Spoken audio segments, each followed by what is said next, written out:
Bonjour, c'est Stéphane de Béziers-Guimau. Alors, une fois n'est pas coutume, là, c'est pour vous montrer un tableau en fait qui est aux normes, alors que, comme vous voyez, c'est juste des portes fusibles. Vous voyez, des portes fusibles. Donc, vous voyez, on voit le fusible ici, hein, voilà le petit fusible. Bon, alors il y a des gens qui ont tendance à dire, oh, il y a des portes fusibles, c'est bon, c'est moins pratique, hein. Quand on peut, on le remplace par des disjoncteurs, hein, c'est pas. Mais en tout cas, ce tableau-là, alors il est difficile à ouvrir parce que ça, c'est un défaut, on va dire. C'est pas une anomalie, mais c'est un vrai défaut, c'est que c'était compliqué à contrôler. J'ai dû utiliser le téléphone, regarder un petit peu indirectement, mettre la lampe, pas bon.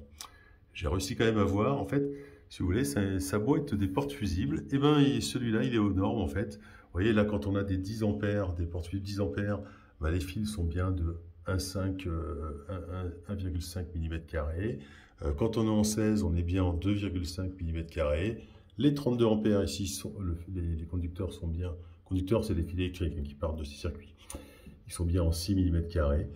Et quand on regarde, là, alors tout est protégé par un interrupteur différentiel.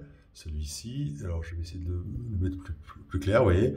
On voit que c'est un 63 ampères. 63 ampères pour un disjoncteur de branchement, je vais arrêter de jongler avec ça. Disjoncteur qui est un 15-45 ampères, donc c'est bien dimensionné. Donc aucun souci pour ce tableau électrique, en tout cas il est parfaitement aux normes.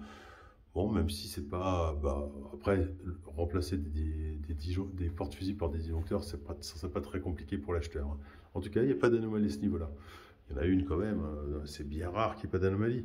Là, la valeur de la Terre est de 120. Ah bah tenez, je vais vous montrer en direct comment on mesure ça. On a le. Vous voyez, je suis relié directement à une prise et mesurer la Terre. Je fais un test de boucle, là je suis bien relié et vous allez voir, ça prend un petit peu de temps.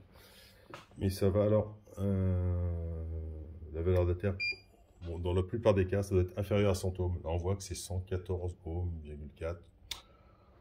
C'est un petit peu trop élevé. Bon, c'est au niveau de la copro qu'il faudrait un petit peu améliorer la Terre, replanter un autre piquet de terre dans les caves et le relier à l'existant. Donc c'est pas très grave, ce sera juste une petite remarque pour le syndic. Voilà.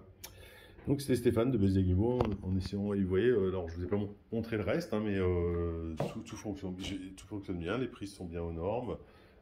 Si on va dans la salle d'eau, on a des prises sur le plan de travail qui sont bien. Une baignoire où il y a pas, on n'a pas de prise juste à proximité, donc pas de matériel en zone de matériel interdit à 60 cm du bord de la baignoire. Donc voilà. Tout va bien, voilà, donc c'était pour vous montrer que bon, si vous êtes en porte fusible, si tout est bien fait, en fait, c'est encore valable d'un point de vue sécurité. Ça pose pas de problème pour les diagnostiqueurs. Voilà. C'était Stéphane de Béziers-Guimau.